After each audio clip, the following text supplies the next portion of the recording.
الحمد لله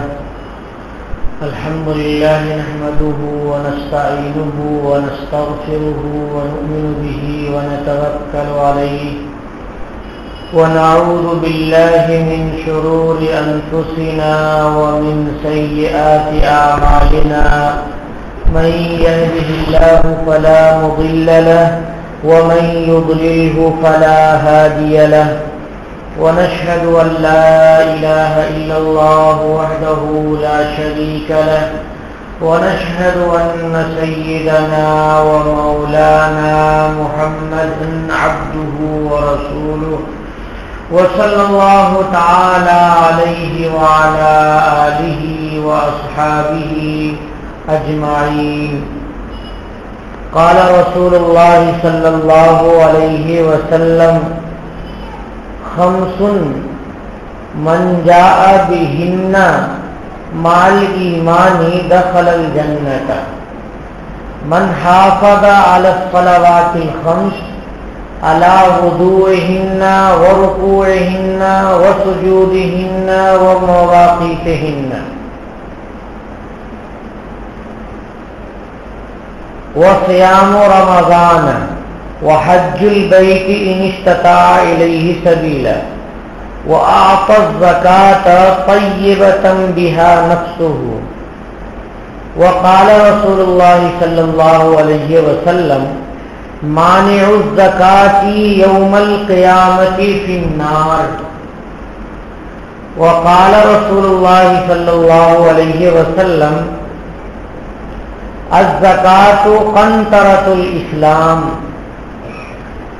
وعن جابر رضي الله تعالى عنه أنه قال: قال رجل: يا رسول الله، أرأيت إن أدى الرجل زكاة ماله؟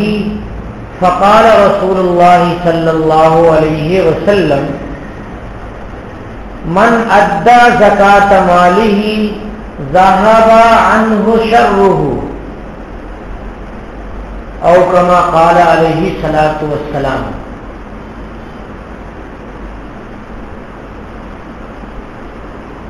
میرے دوستوں، بزرگوں، اللہ رب العالمین نے اسلام کی بنیاد 5 چیزوں پر رکھی ہے. ایک کلمہ توحید. اگر انسان کلمہ توحید پڑھ لیتا ہے تو ایک رکن پہ وہ عمل کر لیتا ہے. رکن کے معنی ستون، پایا، پلر. اور دوسرا رکن ہے نماز.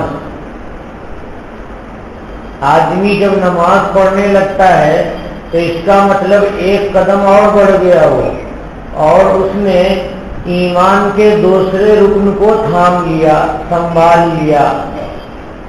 اور تیسرا رکن ہے روزہ، چوتھا رکن ہے زکوٰۃ اور 5واں رکن ہے حج. تو آدمی مسلمان ہوتا ہے جب ان 5 چیزوں کو وہ مانتا ہے. آپ کے سامنے آج زکوٰۃ کے سلسلے میں بات بیان کی جائیں گی. میں نے اسی وجہ سے چند احادیث کی تلاوت آپ کے سامنے کی ہے. اللہ کے نبی جناب محمد رسول اللہ صلی اللہ علیہ وسلم نے ایک حدیث میں ارشاد فرمایا کہ جو آدمی 5 چیزوں کو لے آئے، یعنی اسلام کے 5 ارکان پہ وہ عمل کر لے، تو اس آدمی کو اللہ تبارک و تعالی جنت میں داخل کر دیں گے. وہ آدمی جنتی ہو جائے گا. تو اسلام کے 5 ارکان کو جو ادا کرے گا وہ جنت میں داخل ہوگا. اس کے بعد حضور نے فرمایا، کیسے خمس من جاء بهن مع الایمان دخل الجنہ. 5 چیزیں ایسی ہیں جو انسان کرے ایمان کے ساتھ تو جنت میں داخل ہوگا. ایک تو یہی ہے کلمہ طیبہ یعنی ایمان، اسلام میں داخل ہونا۔ اللہ کا شکر ادا کرنا چاہیے کہ اللہ رب العالمین نے ہم سب کو مومن بنایا اور ایمان میں داخل فرمایا۔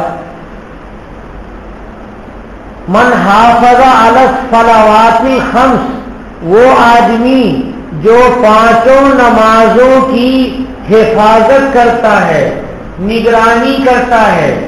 جیسے ہمارے پاس پیسے ہو جائیں یا ہم کوئی فیکٹری ڈالیں، دکان ڈالیں، تو اس کی نگرانی کرتے رہتے ہیں، واچنگ کرتے رہتے ہیں۔ میں گیا آپ کے یہاں آمبور قریب میں ہے، تو وہاں فاروق صاحب سے ملاقات ہوئی، انہوں نے بلایا تھا فیکٹری میں، انہوں نے گھمایا، اپنے آفس میں مجھے دکھایا کہ یہ دیکھ رہے ہیں؟ میں نے کہا ہاں دیکھ رہا ہوں۔ تو میں نے ساری جگہوں میں کیمرے لگا رکھے ہیں، تو مجھے چلنا پھرنا نہیں پڑتا ہے، یہیں پر بیٹھ کر کے میں واچنگ کرتا رہتا ہوں، اور کوئی کوتاہی کر رہا ہے، ڈیوٹی نہیں کر رہا ہے تو اسے سمجھا دیتا ہوں، اور کوئی چوری کرتا ہے وہ بھی پکڑا چلا جاتا ہے۔ غرض یہ کہ آپ کو مدرسے میں بھی اسے لگا لینا چاہیے تو نگرانی کرنے میں آسانی ہوگی۔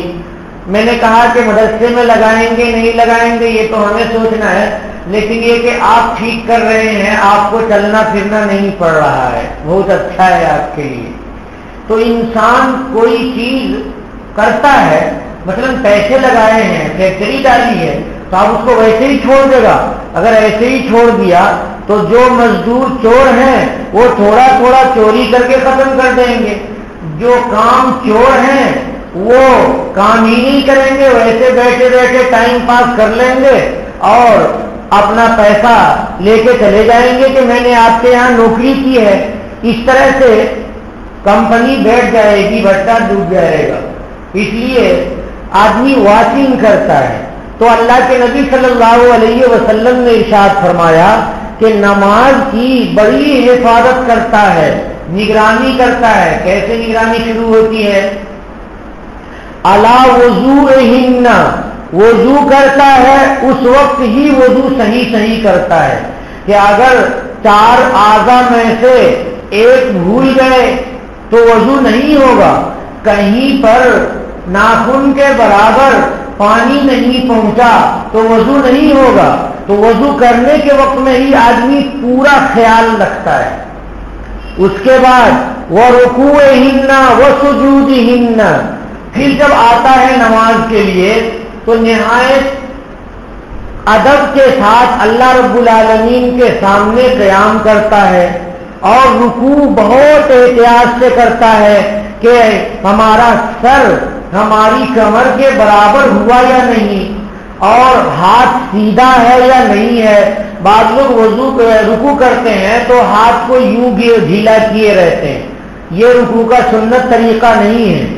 گھٹنے کو انگلیاں کھول کر کے پکڑا جائے اور اس کو سیدھا کیا جائے، بس صحیح ڈھب میں ہو جائیں گے اور صحیح طریقے کا رکوع ہو جائے گا۔ تو وہ رکوع کی بھی نگرانی کرتا ہے، وہ سجودہن، اور سجدے کی بھی نگرانی کرتا ہے کہ سجدہ ایسا نہ ہو جیسے عورتوں کا سجدہ ہوتا ہے، سجدہ مرد جیسا ہونا چاہیے۔ کہ کیسے سجدہ مرد کا ہے؟ بتایا گیا کہ ہاتھ کے پنجے زمین پر رہیں اور ہاتھ کی کلائی زمین سے اٹھی ہوئی رہے، اور یہ جو بازو ہے یہ بازو پیٹ سے کہ الگ رہے، تب وہ سجدہ ہوتا ہے، اور کمر زمین سے اٹھی ہوئی رہے۔ یہ مرد کا سجدہ ہے۔ عورتوں کا سجدہ پردے کے لحاظ سے ایسا ہوتا ہے کہ مکمل بدن کو وہ زمین سے چپکا کر کے رکھتی ہیں، اور یہ سکھایا ہوا ہے نبی کریم صلی اللہ علیہ وسلم کا۔ حدیث شریف میں صاف صاف لکھا ہوا ہے، آپ یہ نہیں کہیے گا کہ نہیں جو لوگ مسلک احناف پر ہیں ان کی نماز، عورتوں کی نماز غلط ہو رہی ہے. نہیں، غلط نہیں ہو رہی ہے، صحیح ہو رہی ہے. حدیث شریف سے زیادہ قریب احنافی کی نماز ہے. میں دلی ایئرپورٹ پہ تھا، وہاں ایک کمرہ بنا ہوا ہے جس کو پریئر ہال بولتے ہیں انگریزی میں، عبادت گاہ، عبادت کا حال. تو وہاں پر مسلمان زیادہ تر جاتے ہیں نماز پڑھنے کے لیے. کبھی کبھی میں نے دیکھا عیسائیوں کو بھی کہ وہاں جا کے کچھ وہ اپنے انداز کی عبادت کرتے ہیں، اور کبھی پنڈت وغیرہ کو بھی دیکھا میں نے کہ وہاں بیٹھ کر کے کچھ وہ پڑھتے ہیں. لیکن زیادہ تر مسلمان جاتے ہیں وہاں، اور قبلے کا نشان بنا کر کے قبلہ لکھا ہوا رہتا ہے، ایک علامت بنی ہوئی رہتی ہے. فجر کا وقت تھا اور میں نماز پڑھ کر کے فارغ ہو گیا. اسی جگہ ایک صوفہ لگا ہوا تھا کمرے کے اندر، وہیں بیٹھا تھا. تو دو آدمی آئے، ایک مرد ایک عورت، میاں بیوی. کہنے لگے ہم بھٹکل کے رہنے والے ہیں. نے کہا بہت اچھی بات ہے. شوہر گیا وضو کرنے کے لیے اور بیوی باوضو تھی. اس نے مصلی پہ نماز شروع کی. تو میں اپنی تسبیحات میں یا تلاوت میں تھا، نماز شروع کی. تو جب وہ سجدے میں گئی تو میری نگاہ پڑی، تو جیسے مرد سجدہ کرتے ہیں ویسے اس نے سجدہ کر رکھا تھا.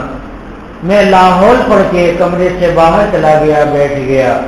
میرے دوستو، یہ جو کہا جاتا ہے کہ عورت اور مرد کی نماز میں فرق نہیں ہے، یہ گمراہی ہے، گمراہی اور حدیث کی خلاف ورزی ہے. کہیں گے کہ حدیث نہیں ہے حدیث، اور جب ہم دکھائیں گے تو کہیں گے کہ وہ ضعیف ہے. ارے ضعیف تم کو کیسے پتا چلا؟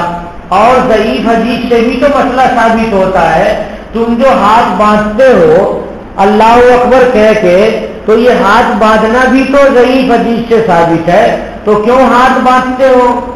اور بہت سے اعمال ہیں اہل حدیث کی نماز میں جو ضعیف حدیث سے ثابت ہیں. تو ان کا مطلب یہ ہوتا ہے کہ ان کی مرضی جو حدیث ضعیف کو لے لیتے ہیں اور جو نہیں ہو اسے نہیں لیتے ہیں، اور دوسرا اگر صحیح بھی پیش کرتا ہے تو کہتے ہیں ضعیف ہے. تو میں، آپ عوام ہیں، آپ کو میں یہ بتانا چاہ رہا ہوں کہ آپ ضعیف اور قوی کے چکر میں نہ پڑیں. اتنا یاد رکھیں کہ میں آپ کو پوری امت کا متفقہ مسئلہ بتا رہا ہوں کہ عورت اور مرد کی نماز میں فرق ہے، اور سجدے میں فرق بہت نمایاں ہوتا ہے. غرض یہ کہ آدمی نماز کی حفاظت کرتا ہے، واچنگ کر رہا ہے، نگرانی کر رہا ہے، وضو بھی صحیح کر رہا ہے، قیام بھی صحیح کر رہا ہے، رکوع بھی صحیح کر رہا ہے، سجدے بھی صحیح کر رہا ہے. تو گویا کہ ایک عبادت وہ دو عبادت ادا کر چکا. پہلی عبادت کیا تھی؟ ایمان لانا، وہ ہو گیا. اور دوسری عبادت ہے نماز، یہ بھی پوری ہوئی. اور تیسری عبادت ہے صیام و رمضان. رمضان کے روزے رکھتا ہے، وہ حفاظت کرتا ہے رمضان کے روزے کی. رمضان کے روزے کی حفاظت کرتا ہے. کیا مطلب؟ بڑی احتیاط سے سحری کھاتا ہے. ایسا نہیں ہوتا ہے کہ اذان ہو رہی ہے اور کھا رہا ہے. میں نے بتایا جو لوگ اذان ہوتے ہوئے کھاتے ہیں قطعاً ان کا روزہ نہیں ہوتا ہے. حضرت مولانا مفتی سعید احمد صاحب پرنام بچی نے ایک کتاب، فتوے کی کتاب جمع کروائی ہے. اس کا نام محمود الاحکام ہے. اپنے والد صاحب کے فتاوے ہیں ان کے، مولانا نثار احمد صاحب کے، مولانا ایوب صاحب کے، اور مولانا جعفر صاحب کے، اور بھی ایک آدھ نام ہے ان بزرگ، مولانا بشیر الدین صاحب کے بھی غالباً فتاوے ہیں. اس میں ان فتاووں کو جمع کیا ہے، جا کے اس میں دیکھ لیجئے. اس میں لکھا ہوا ہے کہ یہ جو ہمارے پرنامبت میں ختم سحر کا وقت ہے اور اذان کا وقت ہے، تو ختم سحر کا وقت احتیاطاً ہے لوگوں کو سمجھانے کے لیے کہ وہیں پہ سحر ختم کر دو. کبھی آدمی اتفاق سے اس کے بعد کچھ دوا وغیرہ کوئی چیز کھا پی لے تو اس کی گنجائش اس میں ہے. اور جو اذان ہوتی ہے ایک دم سے وقت ختم ہوتے ہی اذان ہوتی ہے، یعنی وقت ختم ہونے میں، یہ الفاظ میرے ہیں، وقت ختم ہونے کا جب یقین ہو جاتا ہے، آدھا منٹ 1 منٹ گزر جاتا ہے تو اذان ہوتی ہے۔ ایسا نہیں مطلب ہے کہ مؤذن اذان دے اور وہ وقت سے پہلے ہو جائے، اس کو اطمینان کرنا پڑے گا نا وقت کے ختم ہونے کا۔ جب وقت ختم ہوتا ہے تب وہ اللہ بولتا ہے، اور آپ کہہ رہے ہیں کہ نہیں ابھی کھاؤ ابھی چلے گا، وقت سے پہلے اذان نہیں ہوتی ہے میرے بھائیوں۔ کہہ رہے تو وقت پہ اذان شروع ہوئی اور سحری کا وقت ختم ہو گیا، تو جو لوگ روزے کی حفاظت کرتے ہیں وہ شہر سے حفاظت شروع کر لیتے ہیں اور کھانا پینا چھوڑ دیتے ہیں اور ازواج سے الگ رہتے ہیں وہ، اور پھر افطار کے وقت میں افطار صحیح اطمینان ہو جائے کہ سورج غروب ہوا ہے تو کر لیتے ہیں۔ میں بتا رہا ہوں، مجھے زکوٰۃ کی باتیں بتانی ہے، لیکن روزے کی بات آ گئی تو خلاصہ کر کے بتانا ضروری ہے، اور 2 بار بتا چکا ہوں پھر بھی بتا رہا ہوں۔ سورج گول ہے، دیکھتے ہیں نہیں دیکھتے ہیں، سورج گول ہے، وہ کئے منٹ میں ڈوبتا ہے اور کئے منٹ میں اگتا ہے؟ بتایا تھا نہیں بتایا تھا؟ بھول گئے۔ 8 منٹ میں ڈوبتا ہے سورج۔ کئے منٹ میں ڈوبتا ہے؟ 8 منٹ میں۔ اگتا کئے منٹ میں ہے؟ 8 منٹ میں اگتا ہے، شریعت کے لحاظ سے، سمجھ گئے؟ شریعت کے لحاظ سے کیسے؟ شریعت کے لحاظ سے جیسے سورج اگ رہا ہے تو یہ گول ہے سورج کا یہ حصہ اگا، اگتے اگتے جب یہ والا حصہ اگ جاتا ہے نیچے والا تو کہتے ہیں کہ سورج پورا اگ گیا۔ تو سورج جو اگتا ہے یہاں کا سرا شروع ہوا اگنا، تو گویا کہ اب فجر کی نماز کا وقت ختم ہو گیا۔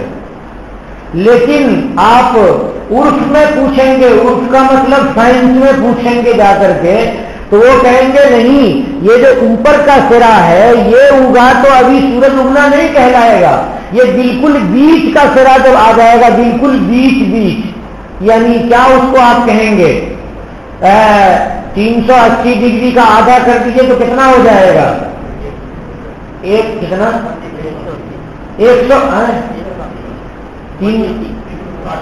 360 کا جب آدھا کر دیں گے تو کتنا ہوگا؟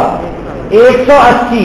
تو جب 180 ڈگری پہ آ جاتا ہے تب گویا کہ سائنس میں سورج طلوع ہوتا ہے، اور شریعت میں یہاں سورج تھوڑا سا اگا تو بس کہہ دیں گے سورج طلوع ہو گیا۔ سمجھ گئے مسئلہ؟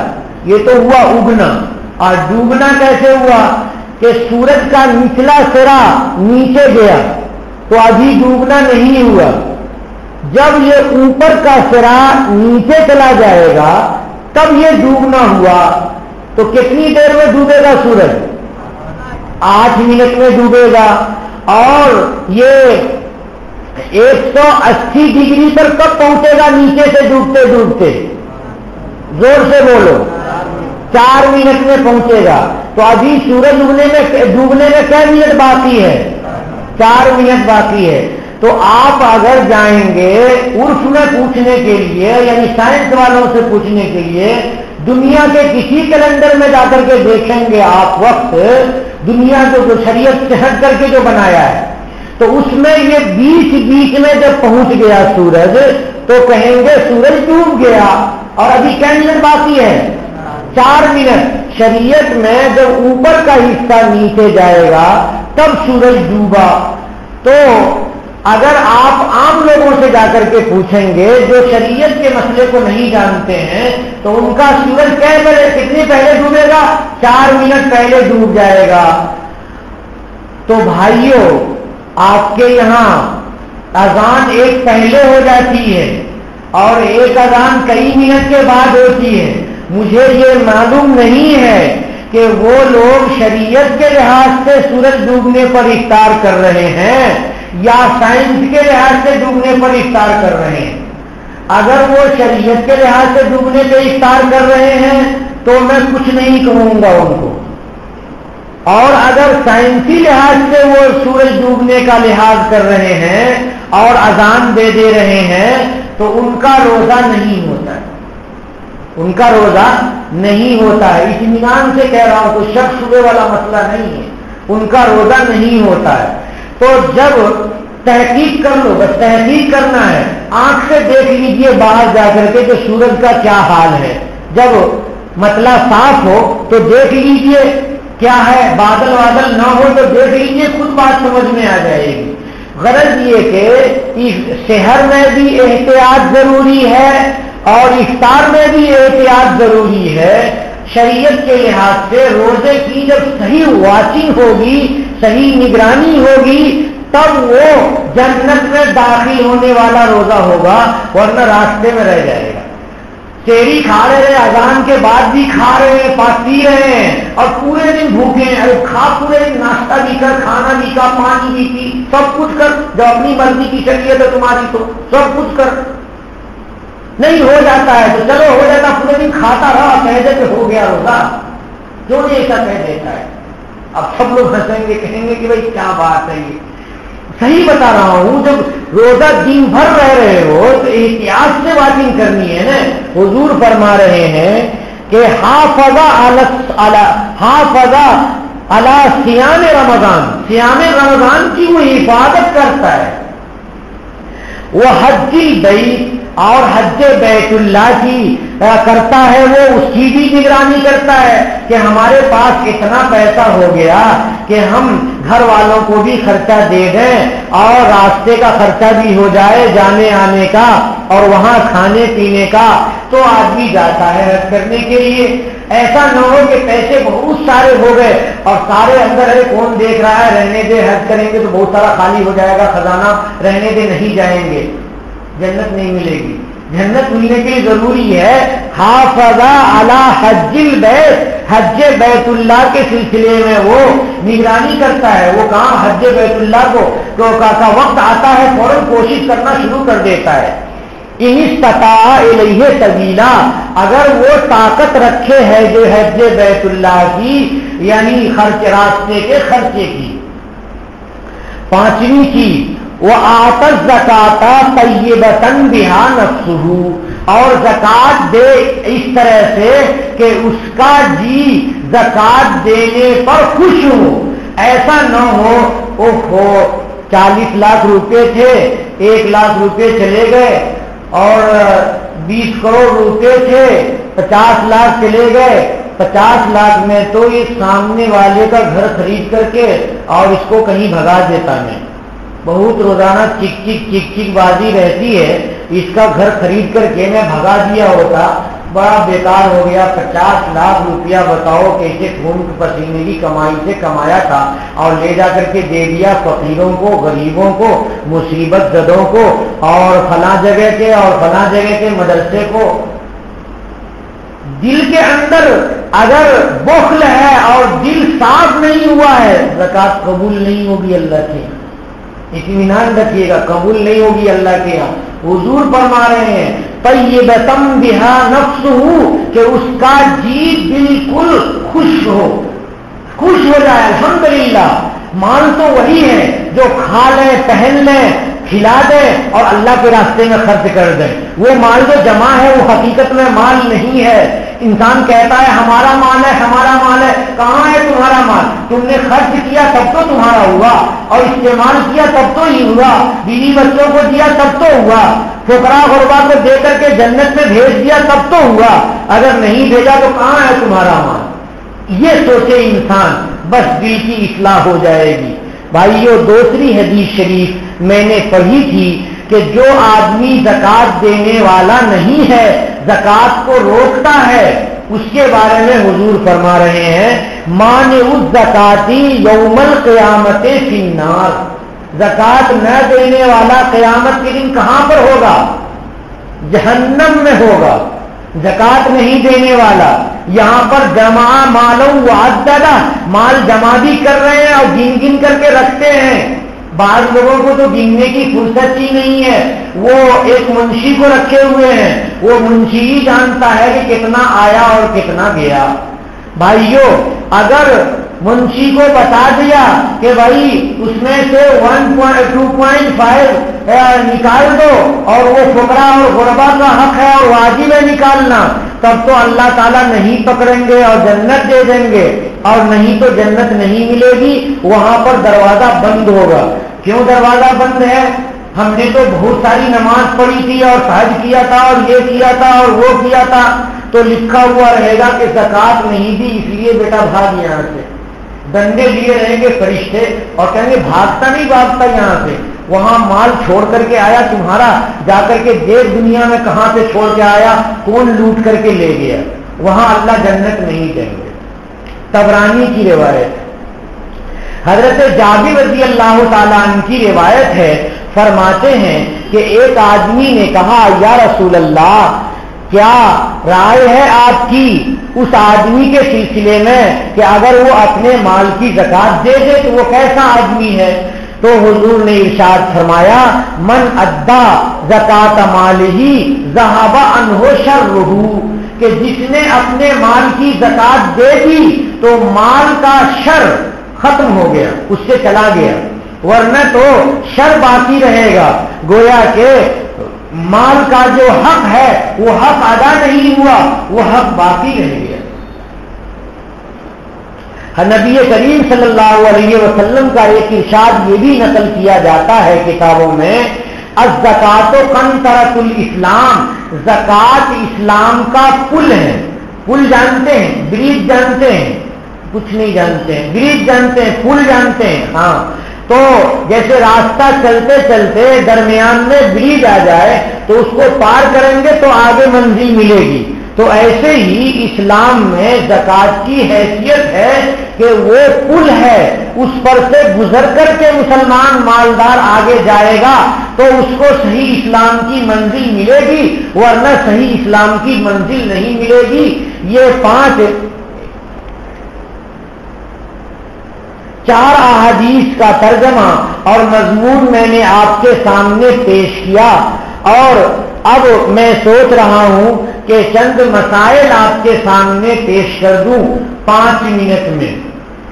آپ حضرات نے کیا کر رکھا ہے، اس مسجد میں نماز لیٹ کر دیا ہے۔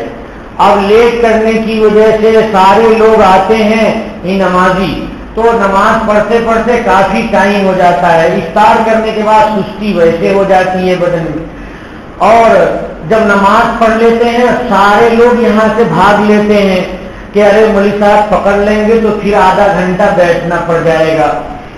آپ چلے گئے، اور دوسری مسجدوں کے لوگ جو پابند ہیں ماشاءاللہ ایک بڑی تعداد ہے آپ کی، اور کبھی 100 کبھی 150 کبھی 200 کبھی اس سے زیادہ تعداد ہوتی ہے۔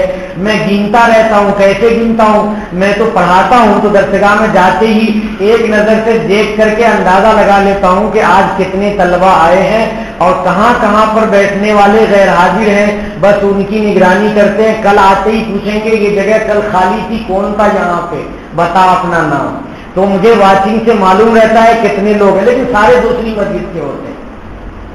اگر آپ ایسا کر لیں کہ ایک بڑی مسجد میں انتظام کریں، میں ادارہ سبیل المومنین کے لوگوں سے بھی مخاطب ہوں کہ ایک بڑی مسجد میں اول وقت میں اذان دیں اور وہاں نماز پڑھیں بالکل اول وقت میں، اور جتنے لوگوں کو بیان سننا ہو وہ اسی مسجد میں پہنچیں اور تراویح بھی وہیں پر پڑھیں، اور اس کے بعد تراویح کے بعد بیان ہو اور بیان ہونے کے بعد وہ رخصت ہو جائیں۔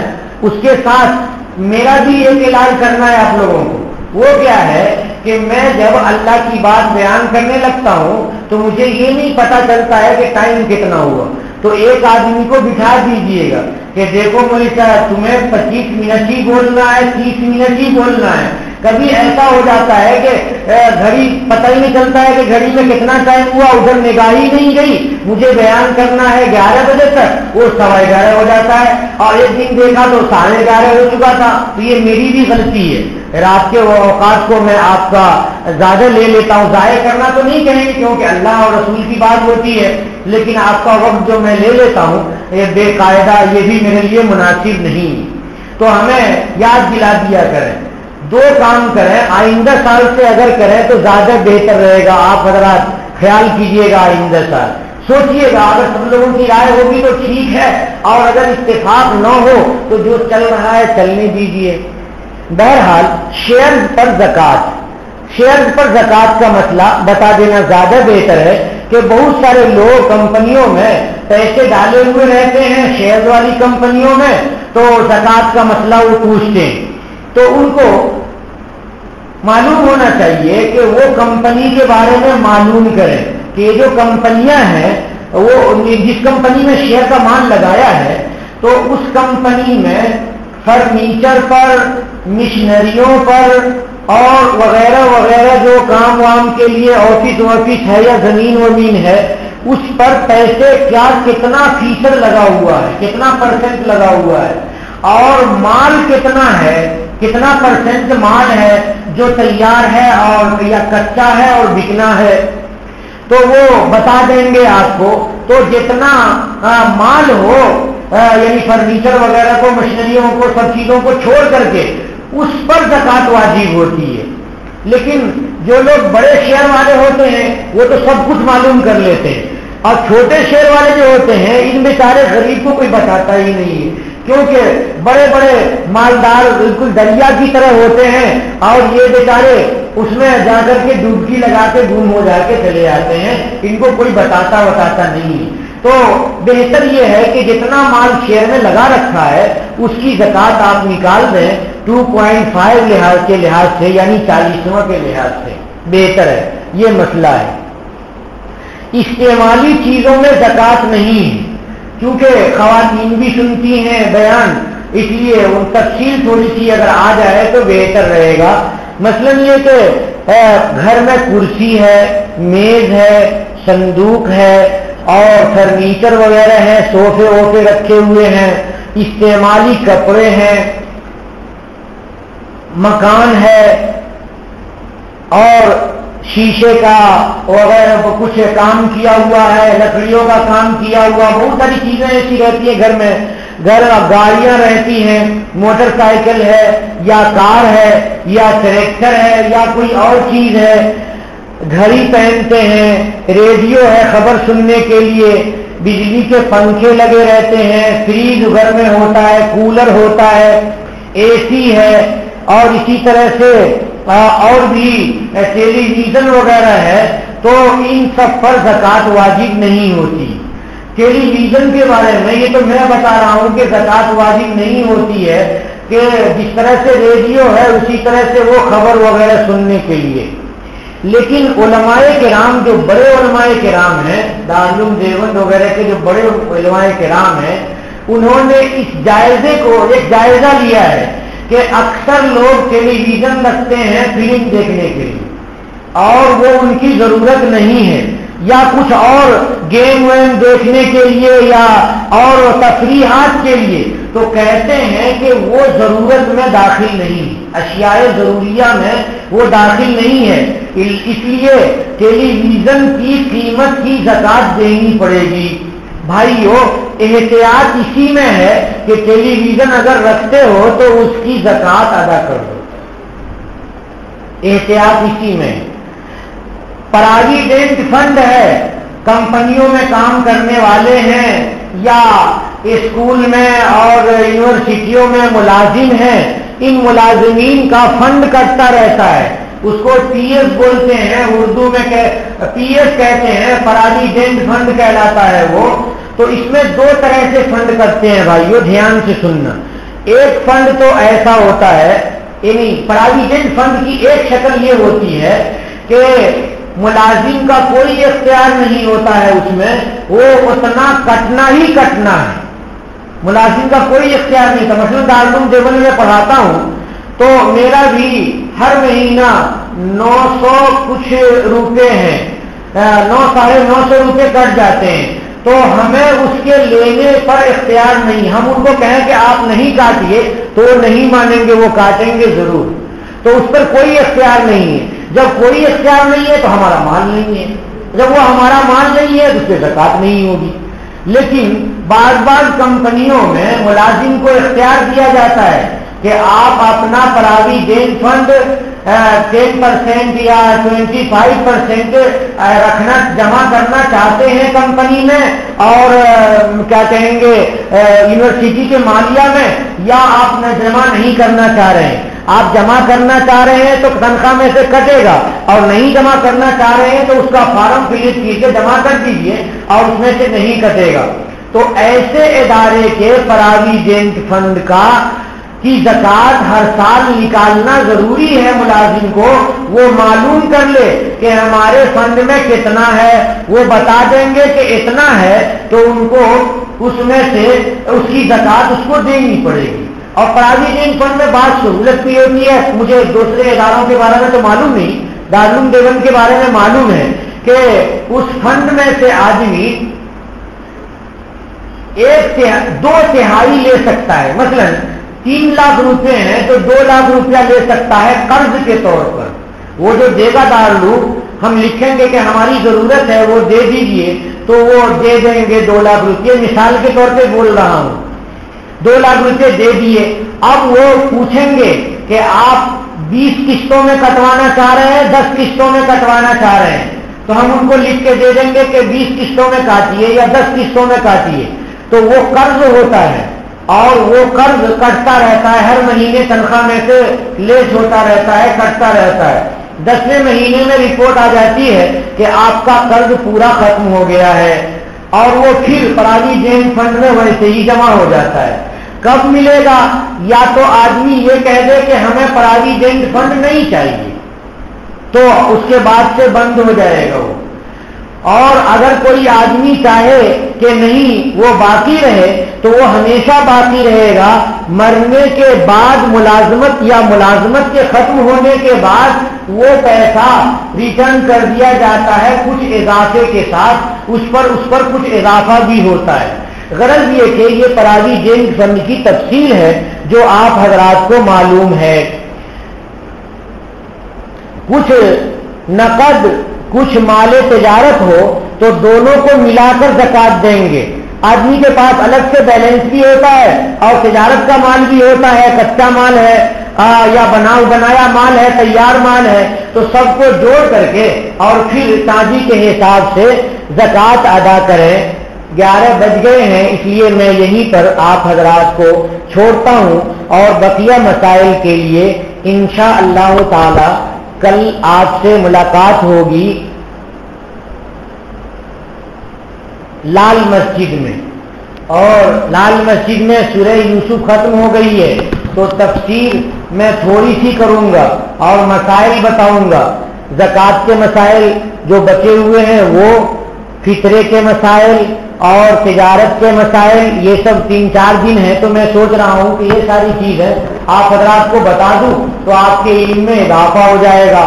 اور آج ہفتے کی شام ہے تو بہت سارے نئے چہرے ہیں، تو کل اتوار کے دن لال مسجد میں بھی بھیڑ انشاءاللہ رہے گی، تو ان لوگوں کے لحاظ سے وہ مسائل بیان کیے جائیں گے۔ اللہ تبارک و تعالی سمجھنے کی توفیق دیں اور عمل کرنے کی توفیق عطا فرمائیں۔